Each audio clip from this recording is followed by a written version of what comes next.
This is a good day for our planet. It's a good day for Canadians. Thank you, Jonathan, for that introduction and for your outstanding work as Minister of Environment and Climate Change. Catherine, we're lucky to have you on the team, and thank you for welcoming us into your riding to the Dominion Arboretum. Et merci, Stephen, pour tout ton travail. Thank you, Stephen, for all your work and your devotion. A year ago today, the holiday season was well underway. We all saw each other regularly at work or around town, and people were planning to spend time with loved ones during their well-deserved break. Not everything was perfect, obviously. Nothing ever is.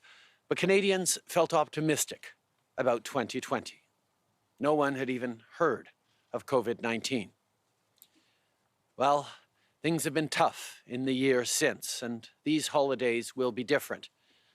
But there is reason to hope as we look towards 2021. On Wednesday, Health Canada approved the Pfizer-BioNTech vaccine as safe and effective. Canada has already secured up to 76 million doses of this vaccine. We're expecting 30,000 doses to start arriving next week, with a total of almost 250,000 doses before the end of December. We also have 6 other agreements for potential vaccines, 3 of which are currently under review by regulators. We've reserved enough doses so that every Canadian who wants a vaccine will be able to get it before the end of 2021. Vaccinations will help end the pandemic. But right now, our fight against COVID-19 is far from over. Again this week, far too many provinces reported record highs in cases and hospitalizations. These numbers must go down. Earlier today, Dr. Tam and Dr. New presented new models. The projections show that if we maintain the current number of people with whom each of us are in contact, the numbers will continue to surge, and we could reach over 12,000 new cases a day in January. There is no other way. We must reduce our in-person contacts right now. A vaccine in a week or in a month won't help you if you get COVID-19 today. So my message to Canadians is simple. Hold tight and don't give up. We know how to make it through long, cold winters, and we're going to do that once again. Together with the provinces and territories and Indigenous partners, our government is doing everything we can to roll out vaccines as quickly as possible.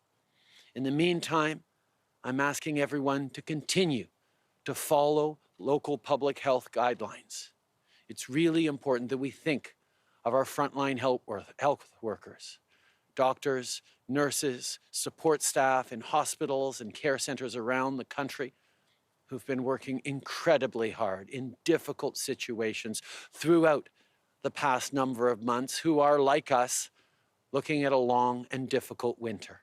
The things each of us, can do every day to reduce the number of contacts we have, to avoid gatherings, to wear masks, to make sure we're doing our part to get through this coming holiday season and through this winter in the best possible situation, so that as vaccines start to roll out massively in the spring, we can get back to normal as quickly as possible, is going to be really, really important. We will get through this if we all do our part and work together. Comme vous le savez, mercredi, as you know, Wednesday, Health Canada has approved the vaccine from Pfizer-BioNTech, and the reception of the first doses is planned for the next few days. We are about to deploy the biggest campaign of immunization campaign in the history of Canada. It is a true teamwork. It is all orchestrated so that the process may be as efficient as possible. Yesterday, during our 23rd meeting with the premiers since the beginning of the pandemic, there was a question of the distribution of the vaccines and measures that we continue to do and apply in order to stop this pandemic. And the federal government has been there since the beginning of this crisis to support the provinces and territories, and we will continue to do so in the weeks and months coming. We will also continue to support families directly, our workers and businesses through different help programs. Already, over 130,000 businesses has asked for extra help through the emergency account for Canadian businesses. We need, of course, to continue to follow the directives from the local authorities, of our health authorities, and continue to reduce our contacts with other people. Hold on. Continue to do what we are currently doing for months. I know it is not easy. I know that it is becoming really tough to hold on again. But we now know that vaccines are coming.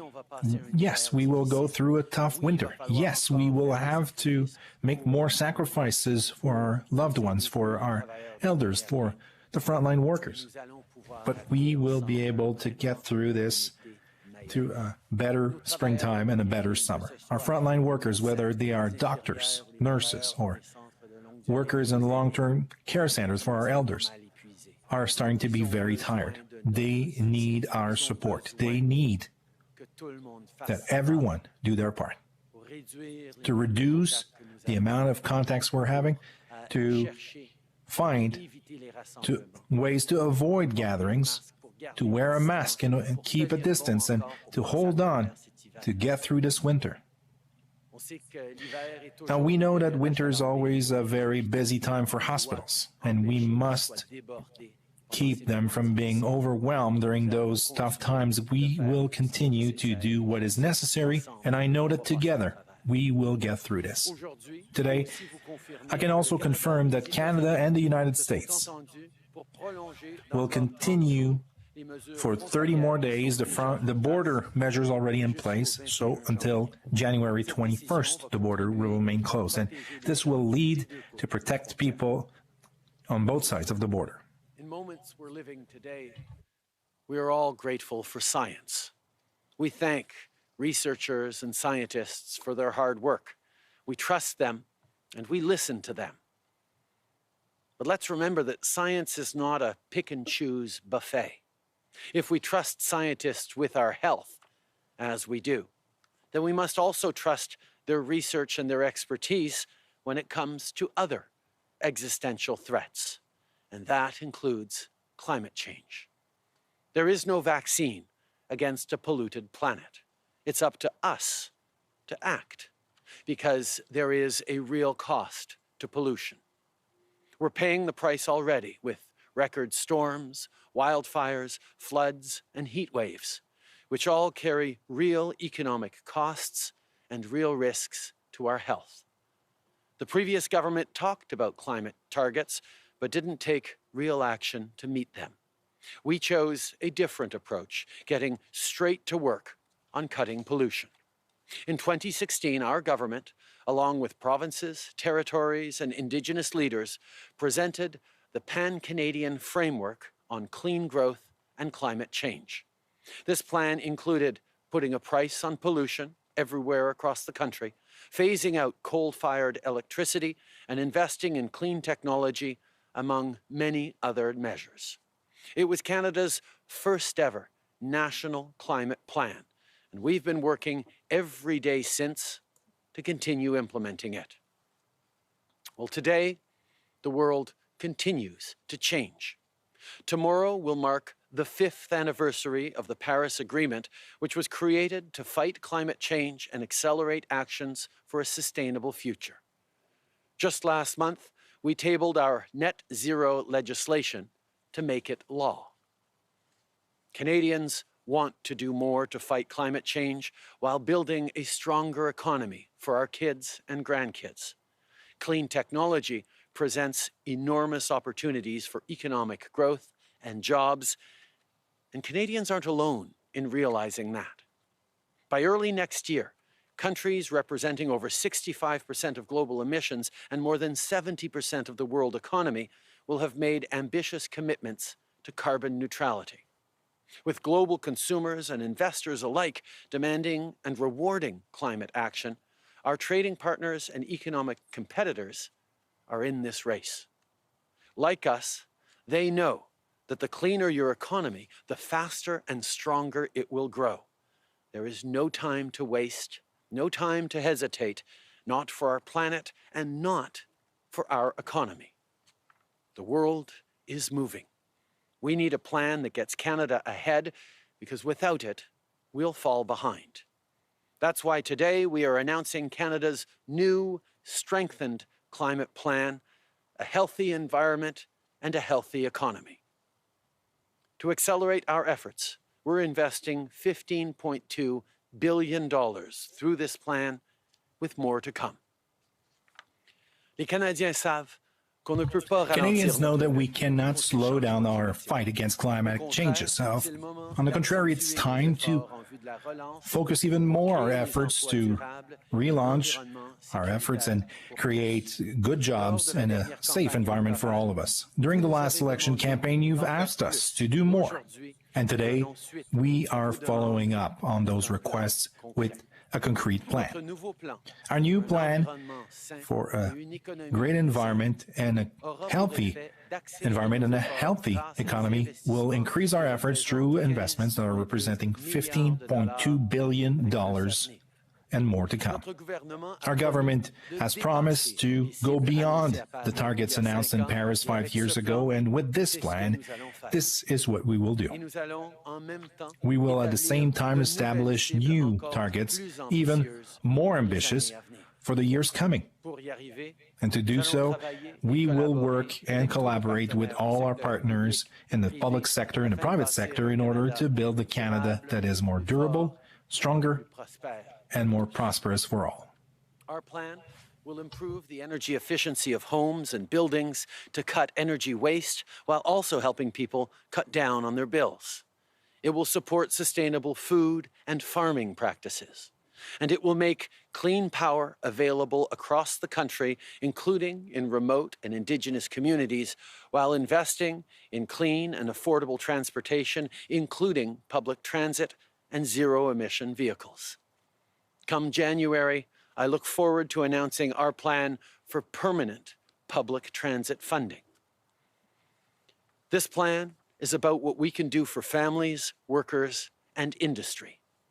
Starting in 2023, we will put even more money in the pockets of Canadians by increasing the price on pollution by $15 a ton per year. At the same time, we will help businesses create and export low-carbon, made-in-Canada products, services, and technologies. Climate-resilient projects are not just good for the planet, they're good for workers and businesses. Look no further than the Ford Oakville plant, which is retooling to make electric vehicles, securing thousands of middle-class jobs. We knew this project would be good for workers and the environment alike, and that's why our government invested to make it possible. For heavy industries like steel or aluminum, there is tremendous opportunity for clean growth. We need to help them decarbonize to remain competitive. Momentum is building around the globe for job-creating projects in all kinds of sectors. And with our skilled workers, know-how, and resources, Canada is well positioned to become a world leader. As Canadians, we get why this matters. We have the longest coastline in the world and a third of the world's boreal forests. We know that working with nature instead of against it is a win-win. That's why measures like planting 2 billion trees while better managing and conserving natural spaces are also crucial to our plan. We don't have to choose between protecting the environment and growing the economy. They go hand in hand. During the campaign, our government committed to exceed Canada's existing 2030 climate target and support new jobs for Canadians. Today, we are delivering on our plan to reach that goal. At the same time, we are laying out new, more ambitious targets for the coming years. Canada will continue to lead in the fight against climate change. Les investissements The investments and the measures related to the new plan to fight against climatic changes will make it so that we will be able to create good jobs and grow the middle class. Whether you are an automobile sector worker or in the aluminum sector, or urbanist or engineer, a student, or already on the job market, the transition towards an economy that is cleaner will open even more opportunities for you.